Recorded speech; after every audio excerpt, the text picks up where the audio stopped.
What's up guys, Devin here coming at you with another video. That entire sequence you just saw was shot on the S1H with the Lumix S Pro 16-35. Today we're going to be going over why I think the 16-35 is the most versatile lens on this system. Now of course there are exceptions. If you're someone who shoots weddings from really far away or shoots lots of concert photos from really far away, or if you're one of the 7 people that make a living doing wildlife photography, then yeah, you probably want to skip this lens because it's probably a little too wide and won't give you quite enough reach. However, if you're someone who shoots anything else, whether it be real estate, landscapes, filming yourself, interviews, portraits, this thing pretty much has you covered, specifically on the Lumix S series, just because of some of the capabilities that these cameras have. You have the ability to crop in the Super 35 and shoot 6K video.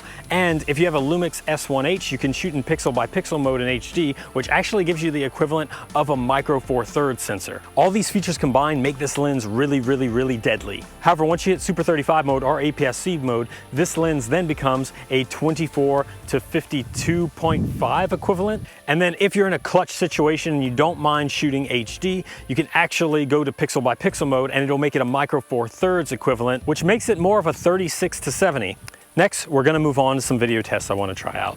I tried to include something for everybody in these video tests. The beginning of the sequence was shot at Cinema 4K in Vlog with my own color grade on it. This section is currently shot in the natural profile with 1080p in the all-eye codec.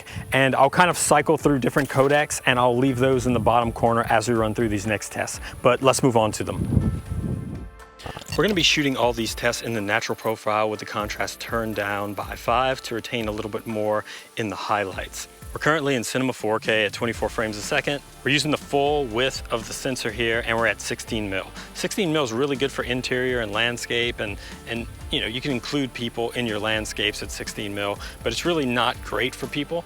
It kind of makes them look like taller than they should look or skinnier than they should look. You also got some distortions around the edges if you get a little too close.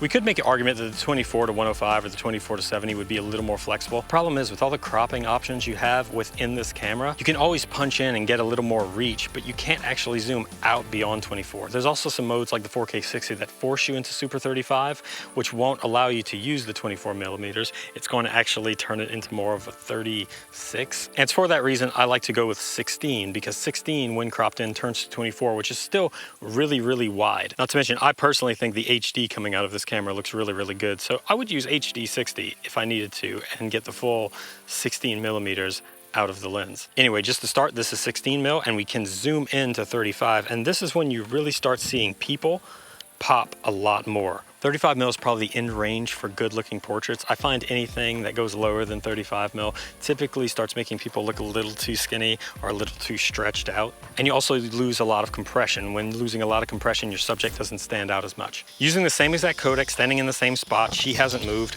We're back at 16 mil, but we're now in the Super 35 mode. So now it's much more of like a 24 equivalent.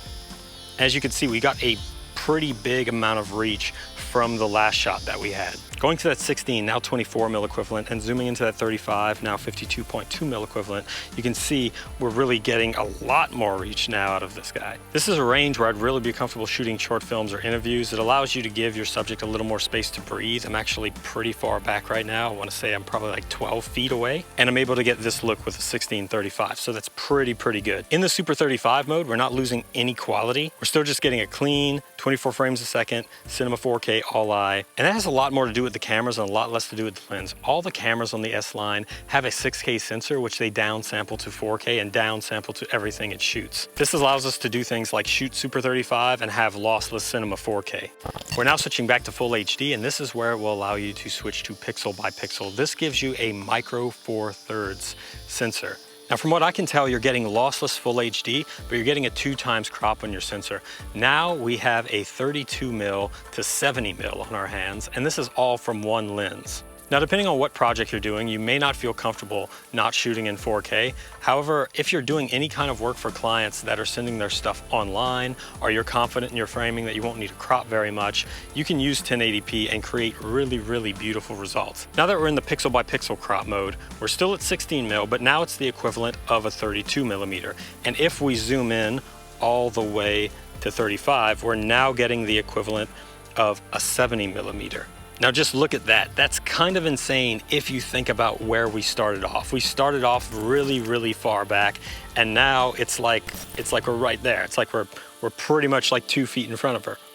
This has all been shot at f4, and once again, I'm probably about 12 feet away from my subject right now, and we're still getting a really, really amazing amount of background blur, I would say. Now just for one more fun comparison, I'm going to shoot one more clip. This clip is going to be at 6K. If you use the 6K or the 5.9K in this camera, you have to use the full width of the sensor because there's nothing for it to downscale to. But the reason I'm doing this test is because I'm curious, if I shoot at 6K and then crop down to the size of that pixel by pixel image they gave us in the 1080p, I'm wondering which one will have better quality. So I'm going to show those up on screen right now side by side. You let me know in the comments what you think. And yeah, I think that's gonna wrap up this test. Anyway, that's gonna conclude these tests, but you see what I mean now. The 16-35 becomes really, really deadly when you use those crop factors to your advantage. And the cool thing is you really get to choose if you wanna use that crop in almost every mode outside of 4K 60. 4K 60, it does force you to use it, but it also doesn't overheat and the footage looks really, really, really good. As you can tell, Lumix S series, I'm a fan. Now I know this entire time I've been trying to build up a case for the 16-35. I just really like everything about it, and it works with my workflow really, really, really well. Almost all the work I do can be done with this lens. Though if you're someone who doesn't really like shooting landscapes or doesn't really need to have really, really wide shots in their workflow, you could do the same thing with pretty much any other lens. And the next lens I would probably suggest is the 24-105 f4, just simply because of how insanely beautiful that lens is for the price, or the 24-70, which is an even more beautiful lens, but that price tag's pretty hefty. This is a pretty good sweet spot considering the quality of this lens, the weight, everything, and it's $1,500, I want to say, new, and about $1,200 if you could find it used on eBay or something like that. But that's going to be it for this video. Hit the like button if you liked it, subscribe if you want to become part of the S1 Warriors. I will be releasing more videos with more lenses, and I'll try to make them a little more detailed like this and show off a little more footage, as well as some features from these cameras. Leave a comment down below telling me what you thought of this video and which focal length is your favorite and why. And that's it. I'll see you in the next one. Goodbye. Peace.